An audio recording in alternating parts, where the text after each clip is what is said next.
السلام علیکم ورحمۃ اللہ وبرکاتہ۔ روزے کی روح کیا ہے، یا رمضان اور روزے کی حقیقی روح کیا ہے، حقیقت صوم کیا ہے، اور اس کا جاننا کیوں ضروری ہے، اور جاننے سے کیا ہوگا۔ روزے اور رمضان کی حقیقی روح کو جب ہم جان لیں گے تو ہم اپنے روزے سے وہ فوائد حاصل کر سکیں گے جو اس سے مطلوب ہیں، جس سبب سے اللہ تعالیٰ نے اس عبادت کو ہمارے لیے فرض قرار دیا اور اس مہینے میں اس کو رکھنے کا حکم دیا، تو وہ خاص مقصد ہم حاصل کر سکیں گے، وہ فوائد ہم حاصل کر سکیں گے۔ ہر چیز کی ایک صورت ہوتی ہے اور ایک حقیقت ہوتی ہے۔ صورت اس کا ظاہر ہوتی ہے اور حقیقت اس کا باطن، اس کی روح ہوتی ہے۔ جیسے انسان کا جسم اس کی صورت ہے، اس کا ظاہر ہے، جو کہ ظاہری حواس سے نظر آتا ہے، اور انسان کی حقیقت اس کی روح ہے جو ظاہری آنکھوں سے نظر نہیں آتی، مگر اصل وہی ہے۔ اگر وہ نہ ہو تو پھر انسان کا جسم بے جان ہے۔ اسی طرح سے ہر شے، ہر عمل اور ہر واقعے کی صورت بھی ہوتی ہے اور حقیقت بھی ہوتی ہے۔ صورت وہ ہے جو ظاہری آنکھوں سے نظر آ جائے۔ عمل کی ظاہری صورت، ایک مثال سے ہم سمجھ لیتے ہیں کہ ایک ماں ہے، وہ اپنے بچے کو ڈانٹ ڈپٹ کر کھانا کھلا رہی ہے کیونکہ بچہ کھانا نہیں کھا رہا۔ اب ظاہر میں یہ عمل کی صورت ہے کہ ماں بچے کو ڈانٹ رہی ہے اور کھانا کھلا رہی ہے، مگر اس عمل کی حقیقت یا اس کی روح کیا ہے؟ ماں کے دل میں یہ خواہش یا تڑپ کہ بچے کی صحت اور نشو و نما ہو، صحیح طریقے پر ہو، بھرپور طریقے پر ہو۔ تو یہ اس عمل کی روح ہے جو ظاہری آنکھوں سے نظر نہیں آ رہی، مگر اس عمل کا مقصود یہی ہے۔ تو اسی طرح سے جتنے واقعات بھی ہم دیکھتے ہیں یا ہمارے ساتھ پیش آتے ہیں، ان کا ظاہر الگ ہوتا ہے اور ان کی حقیقت، ان کی روح کچھ اور ہوتی ہے، اور ہمیں کوشش کرنی چاہیے کہ ہر چیز کی روح تک پہنچیں۔ ہم صرف ظاہر بین نہ رہیں، بلکہ ہر چیز کی گہرائی میں جا کر اس کی روح تک پہنچیں، تو ہماری زندگی میں بہت بڑی تبدیلی آ جائے گی۔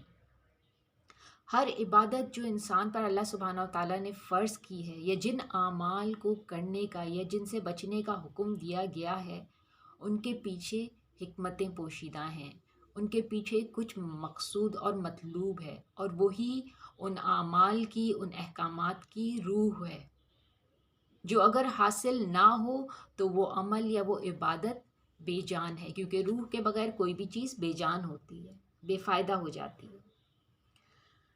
تو روزے کی روح کیا ہے، اس کو ہم دیکھتے ہیں۔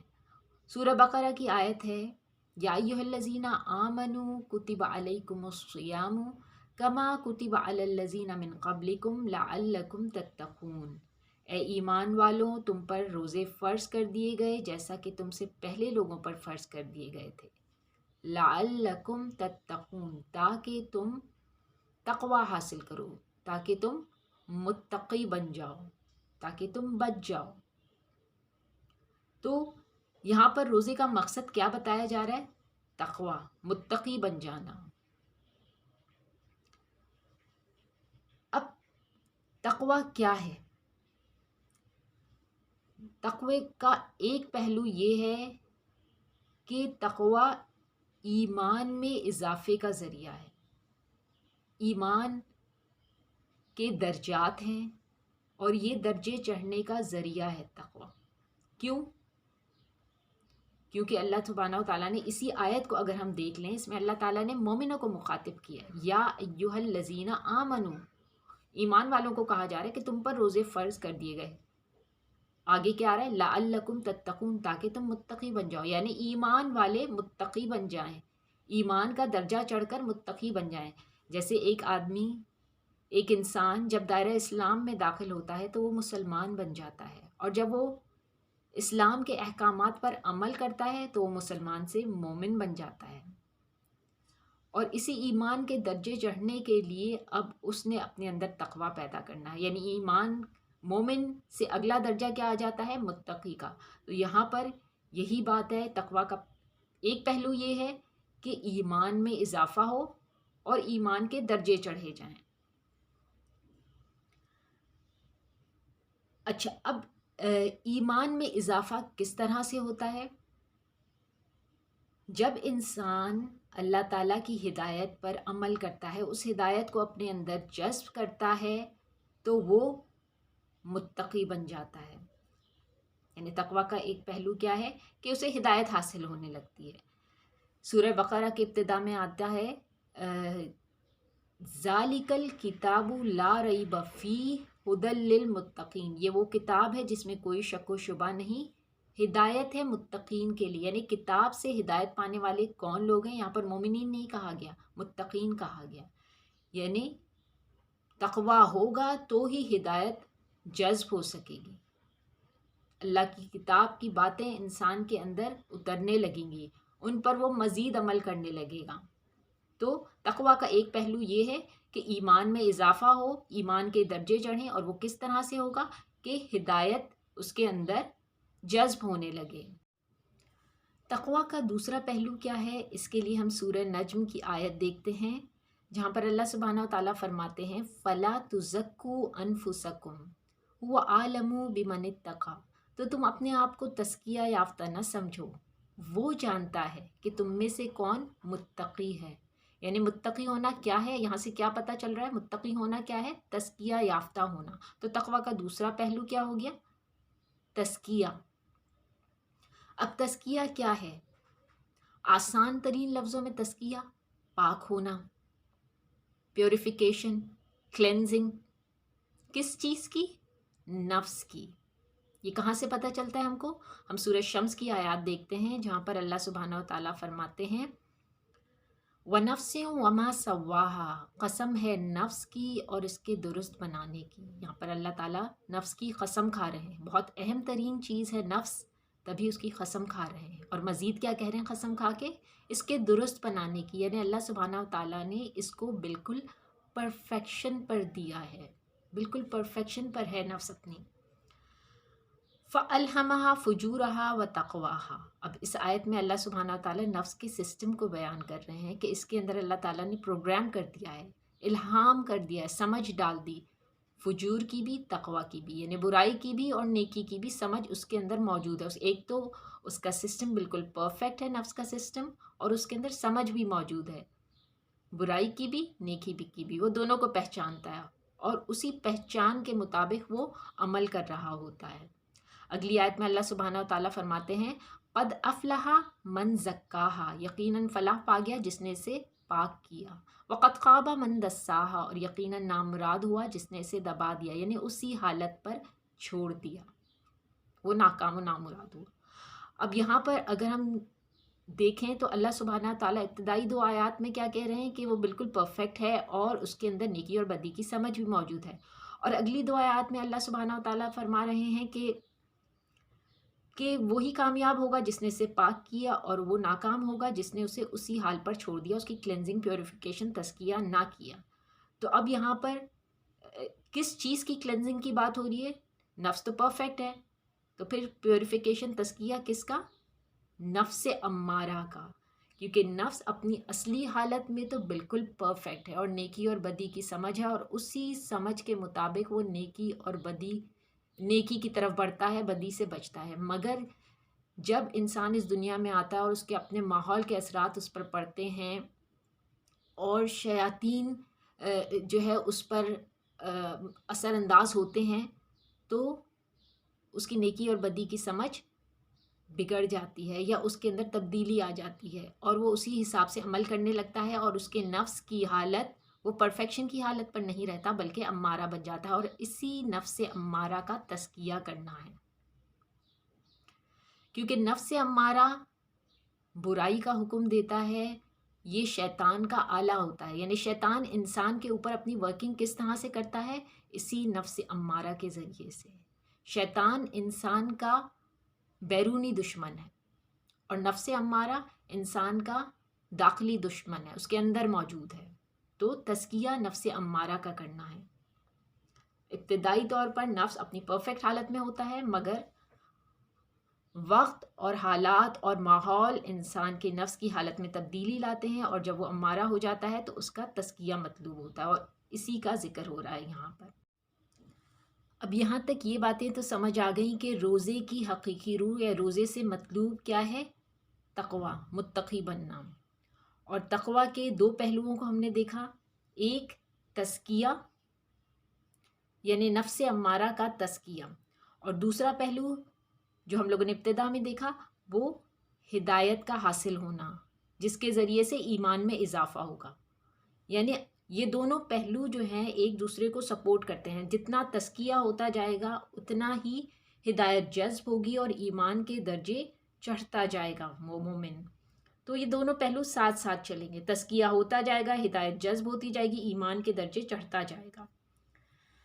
اب ہم اگلا یہ دیکھتے ہیں کہ رمضان کا مہینہ اور روزہ اس مقصد کے حصول میں، اس روح کے حصول میں اپنا کردار کس طرح سے ادا کرتے ہیں، یا رمضان اور روزے کی سائنس کیا ہے، یہ کس طرح سے انسان کے نفس کے اندر یہ تبدیلی لاتے ہیں کہ اس کو پیوریفائی کرتے ہیں، ہدایت کو جذب کرنے کے قابل بناتے ہیں، جس سے ایمان کے درجے بڑھتے جاتے ہیں اس انسان کے۔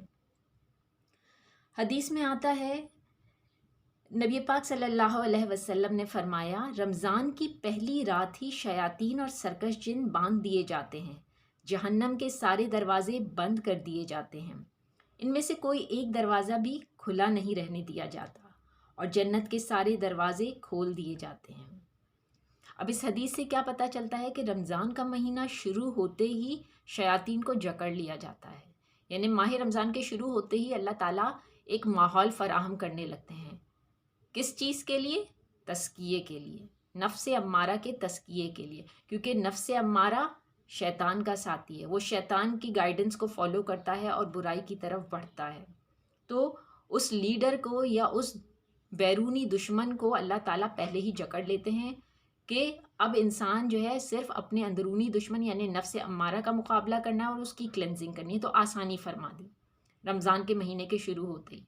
دوسری چیز اس حدیث سے کیا پتہ چلتی ہے کہ جہنم کے دروازے بند کر دیے جاتے ہیں، یعنی وہ اعمال جو جہنم کی طرف لے کر جاتے ہیں اب لوگوں میں اس کی رغبت یا رجحان کم ہو جاتا ہے، کیونکہ جہنم کے دروازے بند کر دیے گئے۔ اور پھر اگلی چیز بتائی گئی، جنت کے سارے دروازے کھول دیے جاتے ہیں، یعنی اب نیکی کرنا آسان ہو جاتا ہے، کیونکہ جنت کے دروازے کھل گئے تو لوگوں کا رجحان اور جذب نیکی کے کاموں کی طرف بڑھ جاتا ہے۔ اسی سبب سے یہ جو کہا جا رہا ہے نا کہ جنت کے دروازے کھول دیے گئے، جہنم کے دروازے بند کر دیے گئے، تو اسی لیے کہ جب وہ دروازے کھل گئے تو اب لوگوں کا رجحان اور ان کا جذب جو ہے اسی طرف ہو جاتا ہے۔ اب روزہ کس طرح سے اپنا کردار ادا کرتا ہے اس روح یعنی تقویٰ کے حصول میں؟ روزہ تزکیے کا کام کرتا ہے، نفس امارہ کی تزکیے کا۔ نفس امارہ دنیا کی لذتوں سے طاقت حاصل کرتا ہے، وہ اس سے خوش ہوتا ہے اور اسی سے اس کو تقویت ملتی ہے۔ دنیاوی جتنے معاملات ہوتے ہیں، دنیاوی چیزیں، اسی اٹریکشن میں وہ گرفتار ہوتا ہے اور اسی میں آگے بڑھتا جاتا ہے۔ کھانا پینا بھی اسی میں سے ایک چیز ہے۔ تو جب انسان روزے کی حالت میں اپنے کھانے پینے اور مباشرت سے دور رہتا ہے، جائز کھانے پینے سے بھی رکا ہوتا ہے اور شام تک خالی پیٹ رہتا ہے، تو نفس امارہ جس چیز سے لذت پا رہا ہے، اس کی غذا ہے، وہ چیز روک دی گئی، تو اب نفس امارہ کمزور ہونے لگتا ہے۔ نفس امارہ جب کمزور ہونے لگے گا تو نفس لوامہ بیدار ہونے لگتا ہے، اسٹرانگ ہونے لگتا ہے، اور نفس امارہ چونکہ ہدایت کو قبول نہیں کرتا، جب وہ اسٹرانگ ہوگا وہ ہدایت کو قبول نہیں کرے گا، کیونکہ وہ اللہ تعالیٰ کی نافرمانی اور سرکشی پر ہوتا ہے۔ تو جب نفس امارہ کمزور ہوا، اب انسان کے اندر ہدایت جذب ہونے لگے گی۔ جب انسان سارا دن خالی پیٹ رہتا ہے، نفس امارہ کمزور ہو گیا، اب جب تراویح کے ٹائم پر انسان کھڑا ہوگا اور قرآن سنے گا اور قرآن کو پڑھے گا، تو قرآن کی وہ ہدایات اس کے اندر جذب ہونے لگیں گی، اسے وہ سمجھ آنے لگیں گی، اس کے دل کے اندر وہ اترنے لگیں گی اور وہ اسی کے مطابق اپنے آپ کو ڈھالنے لگے گا۔ تو سارے دن کے خالی پیٹ رہنے سے اور ان کاموں سے بچنے سے جن کی روزے میں ممانعت ہے، اور جو جس درجے کا روزہ رکھے گا وہ اس درجے برائی سے بچے گا، یہاں تک کہ برا بولنے سننے کرنے سے بھی، تو اس کا اس درجے کا روزہ ہوگا اور وہ اس درجے پر نفس امارہ کا مقابلہ کر کے اسے کمزور کر رہا ہوگا اور اپنا تزکیہ کر رہا ہوگا۔ جس درجے کا تزکیہ ہوگا اس درجے کی ہدایت اس کے اندر جذب ہونے لگے گی اور وہ ایمان کے درجے چڑھے گا۔ تو یہ تھی رمضان اور روزے کی حقیقی روح، یعنی تقوی، جس کے دونوں پہلوؤں کو ہم لوگوں نے دیکھا کہ کس طرح سے نفس کا تزکیہ ہوگا اور کس طرح سے ہدایت جذب ہوگی۔ ان باتوں پر غور کیجیے گا۔ السلام علیکم ورحمۃ اللہ وبرکاتہ۔